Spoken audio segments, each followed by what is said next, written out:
Mes bien-aimés, bonjour. Que Dieu vous bénisse. Notre message de cet après-midi est intitulé « Des sentiments qui étaient en Jésus-Christ ». Prions d'abord. Tu t'appelles l'étoile brillante du matin. La convoitise de toutes les nations, c'est toi. Le soleil levant est de la justice. Une lumière inaccessible qui donne la vie, qui transforme, qui régénère et qui sauve. Car en toi habite corporellement toute la plénitude de la divinité. C'est toi qui diriges nos pas dans le chemin de la paix, pour éclairer ceux qui sont assis dans les ténèbres et dans l'ombre de la mort. Il est écrit, ne te réjouis pas à mon sujet, mon ennemi, car si je suis tombé, je me relèverai. Si je suis assise dans les ténèbres, l'Éternel sera ma lumière. La guérison est sous tes ailes, ô Dieu. Nous sortirons et nous sauterons comme les veaux d'une étable. Et nous foulerons les méchants, car ils seront comme de la cendre sous la plante de nos pieds. Nos prières de ce soir est que tu sois notre lumière pour toujours, et les héraudes de nos familles restent cloués sous nos plantes des pieds. Il est écrit, les ténèbres se dissipent dans nos vies et qu'aucune occasion de chute n'est à nous. Voilà pourquoi nous saluons ta présence au milieu de nous. Laisse que ta main puissante puisse nous couvrir, nous rendre invisibles, invulnérables contre toutes les attaques du monde des ténèbres. Que toi seul, Seigneur Jésus-Christ, tu sois l'unique et le véritable maître. Tu parles à ton peuple et que nous soyons de simples instruments. Au nom puissant de Jésus-Christ de Nazareth, laisse que la gloire et la puissance te reviennent à toi seul, l'unique et le véritable Dieu. Amen. Nous lisons Philippiens 2:5 et Philippiens 4:7. Je lis au nom de Jésus-Christ de Nazareth. Ayez en vous le sentiment qui était en Jésus-Christ, et la paix de Dieu qui surpasse toute intelligence gardera vos cœurs et vos pensées en Jésus-Christ. Lisons Ésaïe 26:3. Je lis au nom de Jésus-Christ de Nazareth. À celui qui est ferme dans ses sentiments, tu assures la paix parce qu'il se confie à toi. Mes bien-aimés, les sentiments, c'est la prise de conscience d'un état émotionnel. Mais ce que Dieu veut, que nous soyons constants ou inflexibles dans nos sentiments en Jésus-Christ. Et il nous garantit la paix du cœur. Mes bien-aimés, nous n'avons rien à craindre de ce que les gens disent, les tantines, les nocos, les cousins. Que nos émotions ne nous poussent pas à prendre une décision rapide avant que nous soyons guidés par le Saint-Esprit. La volonté de Dieu, que nous ayons la maîtrise de soi. La parole de Dieu nous dit, si tu vois un homme, il réfléchit dans ses paroles, il n'y a plus à espérer d'un insensé que lui. Il y a plus à espérer d'un insensé que de lui. Mais bien aimé, l'apparence est trompeuse. Nous devrions adopter la même attitude ou les mêmes états d'esprit que celui trouvé en Jésus-Christ, notre Seigneur. Beaucoup de nos bien-aimés sentent qu'ils ne peuvent pas contrôler leur comportement. Mais l'apôtre Paul n'accepte pas cela.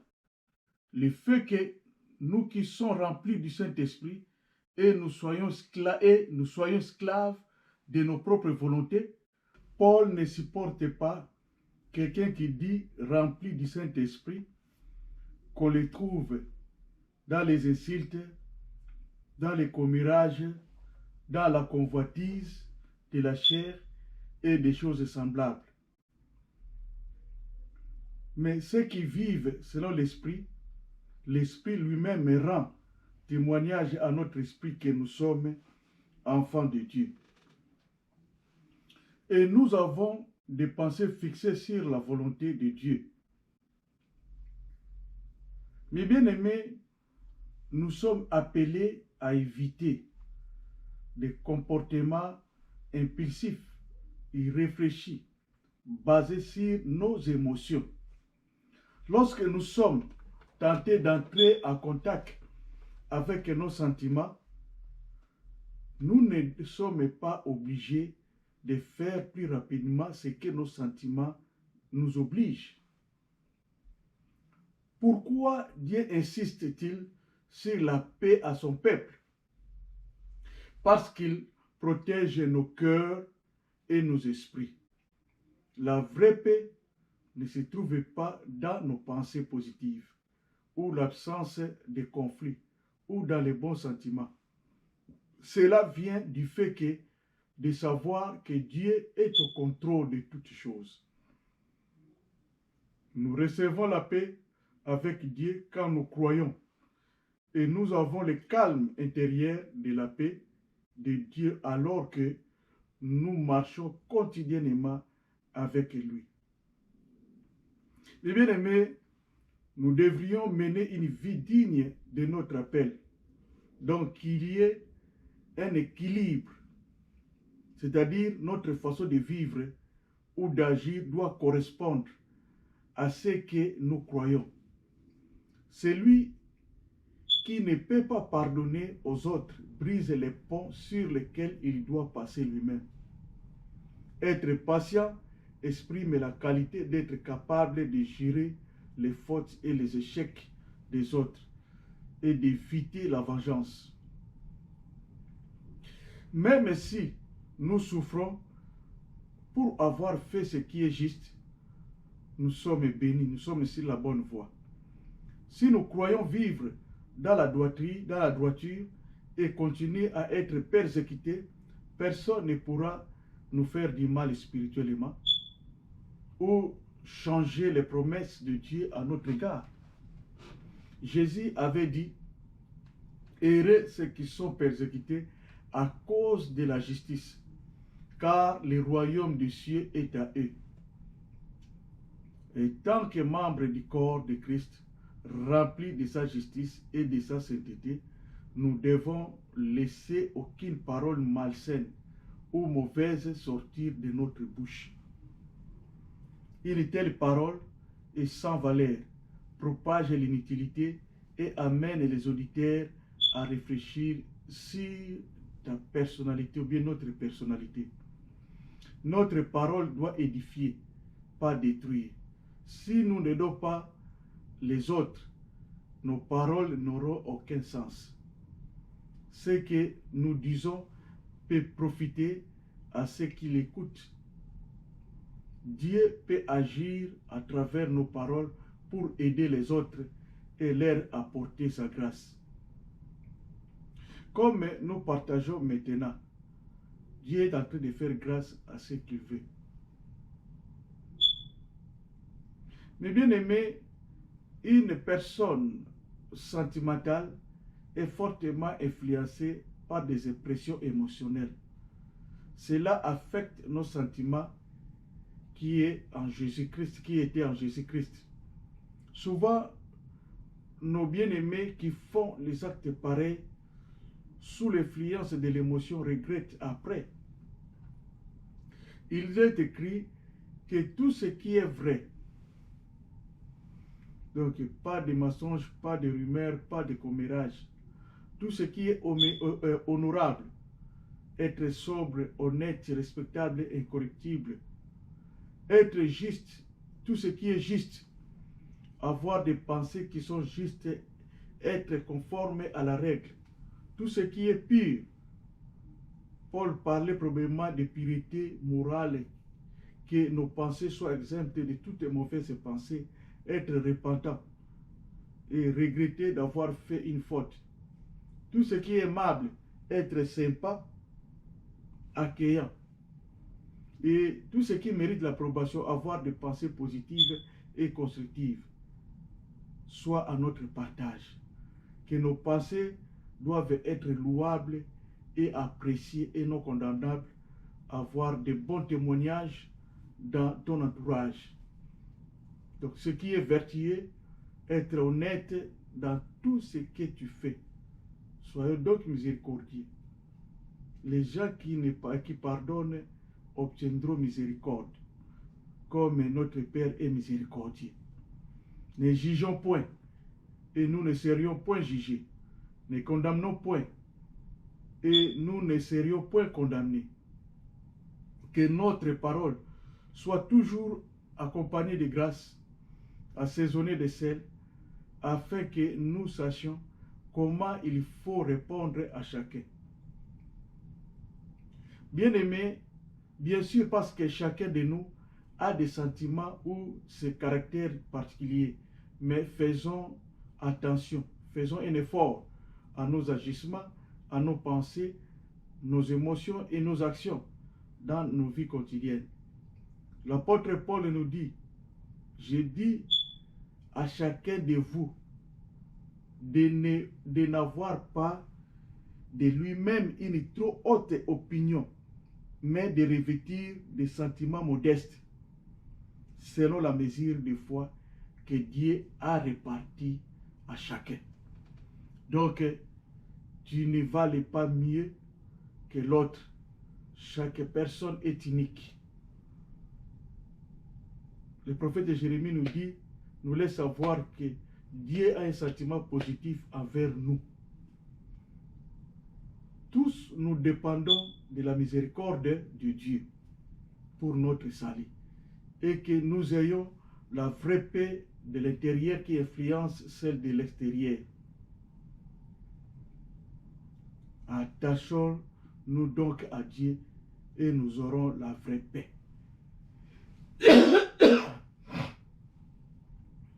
Bien-aimés, d'où viennent les sentiments? L'âme est le siège de nos sentiments, car l'âme de toute chair c'est son sang. L'âme de toute chair, c'est son sang. La volonté de Dieu que nous soyons constants à nos sentiments, que le Saint-Esprit contrôle toutes nos pensées, nos appréciations devant des situations qui nous arrivent. C'est très important que l'âme soit contrôlée par le Saint-Esprit. Et au moment où l'esprit commence à penser à des choses douteuses et à errer, la première étape du contrôle consiste à discerner. Ne pas prendre des décisions brusques, c'est-à-dire avoir l'état d'esprit à la lumière de Dieu. La deuxième étape consiste à chasser ou à rejeter toutes les mauvaises pensées. Et faisons très attention aussi à nos émotions parce qu'elles sont ressenties consciemment ou inconsciemment. Nous maîtrisons très bien, nous maîtrisons très peu nos émotions et nous sommes rapides à agir. Le point est que nous ne pouvons pas faire confiance à nos émotions parce qu'elles peuvent nous trahir peuvent nous trahir parfois. L'émotion est une réaction affective étant causée par la surprise, par la joie, par la peur. Spirituellement, c'est une partie plus basse, la plus insensée de l'âme. Pourtant, il exerce le plus grand pouvoir en balançant la volonté de l'homme.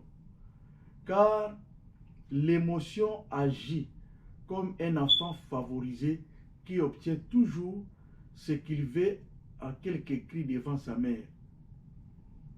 Il semble que certaines personnes, leur vie est contrôlée par les émotions. Or, mes bien-aimés, dans la chair, l'émotion fait aussi monter la tension artérielle, qui a des effets horribles dans notre corps. Sans Jésus, nous pouvons passer des années ou même toute une vie à ne pas comprendre la profondeur de nos émotions. Comment est-ce que tu réagis en cas de problème? Comment est-ce que tu gères tes émotions en Jésus-Christ? Une personne remplie du Saint-Esprit a la maîtrise de soi.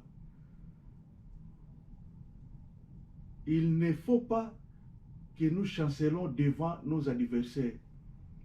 Le livre d'Actes des apôtres nous fait savoir que même dans l'institution des apôtres, il y avait une procédure, il y avait des principes dans le choix des apôtres. Il n'y avait pas de sentiments en ce moment-là. Ils étaient fermes. Si nous lisons dans Actes, chapitre 6, verset 3, partie B, nous lisons au nom de Jésus. Choisissez parmi vous cet homme de qui l'on rende un bon témoignage, qui soit plein d'Esprit Saint et de sagesse. Un bon témoignage, plein d'Esprit Saint et de sagesse. Mes bien-aimés, laissons-nous guider dans les choix des conjoints par le Saint-Esprit. Si nous lisons Ésaïe 48, 17, la parole de Dieu est en train de nous dire, écoutez-moi, l'Éternel est ton Dieu. Je t'instruis pour ton bien. Je te conduis dans la voie que tu dois suivre. Je te conduis dans la voie que tu dois suivre. Sinon, mes bien-aimés, nous allons subir des conséquences après, dans tout ce que nous faisons de nous-mêmes. Les bien-aimés, à cause des gibiers qu'Ésaü donnait à son père Isaac, son père Isaac voulait bénir Ésaü à la place de Jacob.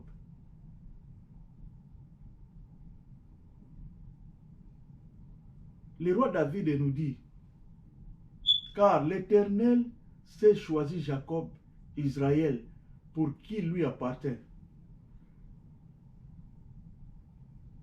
Il est écrit, les présents aveugles, donc les cadeaux aveugles, ceux qui ont les yeux ouverts et corrompent les paroles du juste.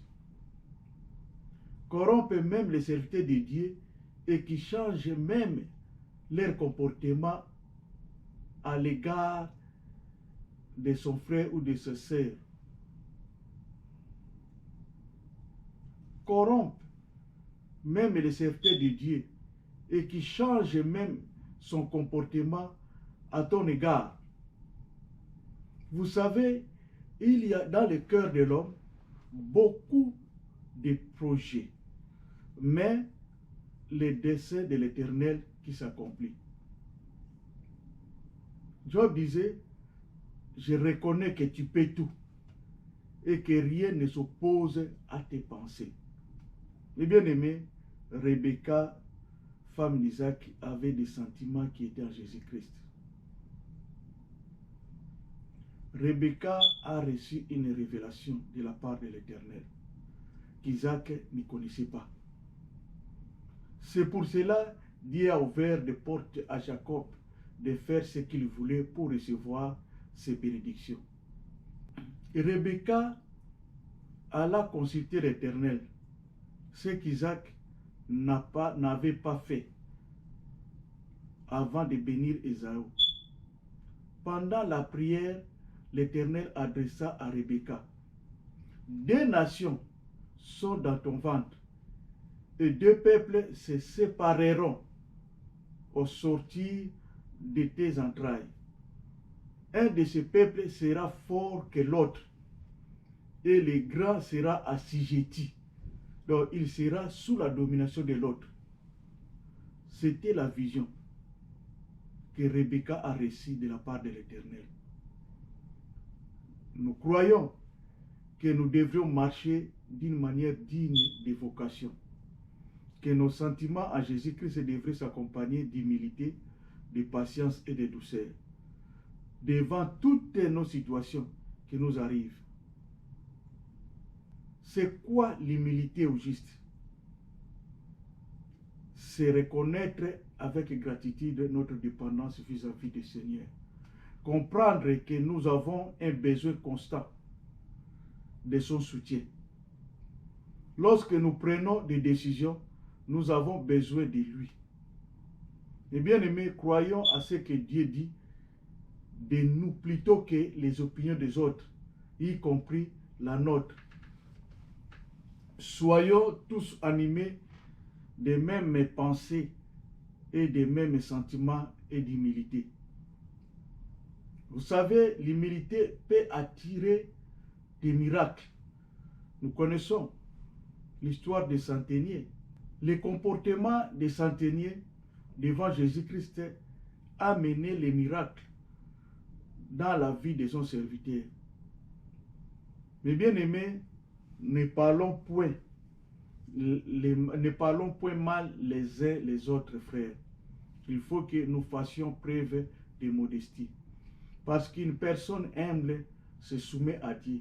Il résiste au péché et à la tentation. Il désire Dieu. Il confesse son péché.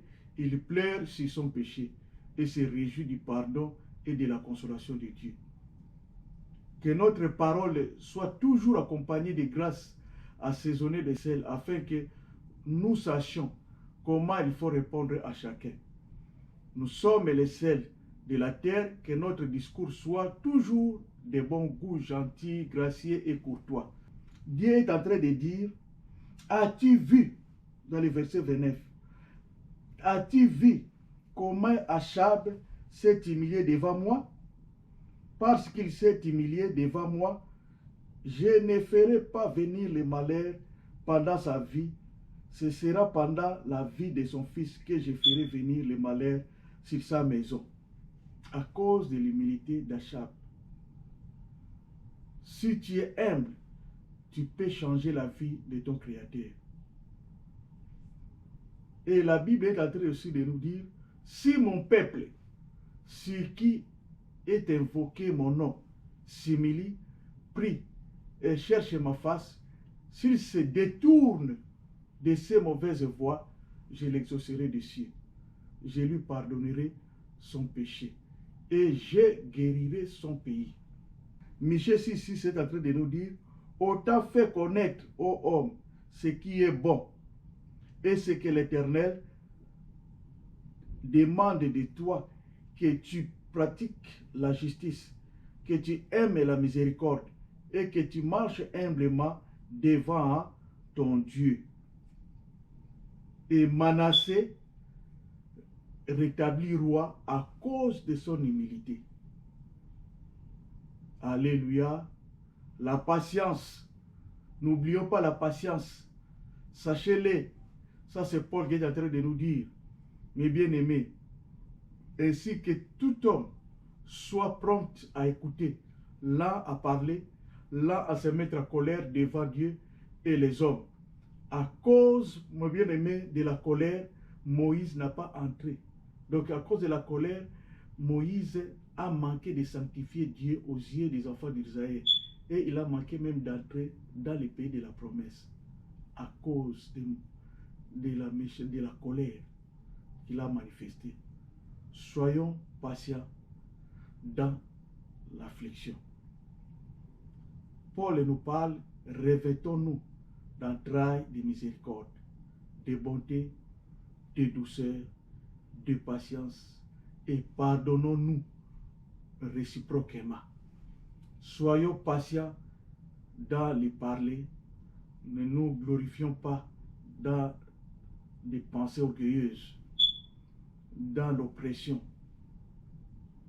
Job est en train de nous faire savoir et que, à cause de sa patience avec Dieu, il a récolté les bons fruits. La douceur est très importante aussi. Le livre de Philippiens 4 et 5, Paul nous invite à être doux et humbles de cœur, que notre douceur soit connue de tous les hommes. Matthieu est en train de nous dire, bienheureux, les bonheurs, parce que bienheureux les débonheurs, parce qu'ils hériteront de la terre. Paul nous encourage à être gentils, tendres et doux, polis, courtois. Les gens du quartier peuvent aussi témoigner votre douceur. Mais qu'on ne trouve pas chez toi la brutalité, la méchanceté, la dureté la barbarie. Un esprit doux et paisible qui est de grands prix devant Dieu. Ce n'est pas une faiblesse ou un défaut, mais c'est la force et la puissance qui sont tenues en échec. C'est un esprit sage, calme et autocontrôlé, qui fait preuve de douceur, qui n'est pas facilement provoqué. Elle est étroitement liée à la sagesse, l'humilité, la douceur et la miséricorde. Un doux ne crée pas de perturbation. Il est calme, portant avec tranquillité la perturbation causée par les autres. Doux dans les affections, dans les sentiments, calme dans les mots, les visages et les actions. Car Dieu a un grand respect pour les âmes douces, humbles et tranquilles. Il les soulève lorsqu'ils sont abattus, et il nous fait prêcher la bonne nouvelle. Il augmente notre joie dans le Seigneur. Il nous nourrit quand nous avons faim à notre satisfaction. Il nous guide dans le jugement et nous enseigne ses voies. Il se lèvera en jugement pour nous et reprendra avec équité pour nous. Il nous donne plus de grâce et nous embellit avec le salut et nous fera héritier de la terre. Nous dit, prenez mon joug sur vous. Je suis doux et humble de cœur. L'apôtre Paul nous recommande dans Jacques 1, 19, sachez-le, mes frères bien-aimés, ainsi que tout homme soit prompt à écouter, lent à se mettre en colère. Nous avons, mes bien-aimés, des oreilles, d'écouter plus et discerner, et une bouche, de parler moins avec humilité et patience, pas avec une voix active, mais basse. Des oreilles pour écouter plus, une bouche, mes bien-aimés, pour parler moins, avec humilité. Nous ne pouvons pas être violents ou querelleurs. Ce genre de personnes peuvent saper les dons légitimes des autres parce qu'ils se sentent menacés par la capacité de quelqu'un d'autre. Mes bien-aimés, ne soyons pas immatures dans notre compréhension sur les sentiments. Soyons innocents comme des bébés quand il s'agit du mal, mais soyons matures dans la compréhension de ce genre de choses. Mes bien-aimés, nous croyons que les sentiments diaboliques ne devaient pas exister au milieu de nous. L'apôtre Paul nous exhorte dans Romains, car je ne sais pas ce que je fais. Je ne fais point ce que je veux, et je fais ce que je hais. Or, si je fais ce que je ne veux pas, je reconnais par là que la loi est bonne. Et maintenant, ce n'est plus moi qui le fais, mais c'est le péché qui habite en moi. Mes bien-aimés, éloignons-nous des sentiments diaboliques. Éloignons-nous des sentiments diaboliques et charnels. Que Dieu bénisse sa parole. Amen.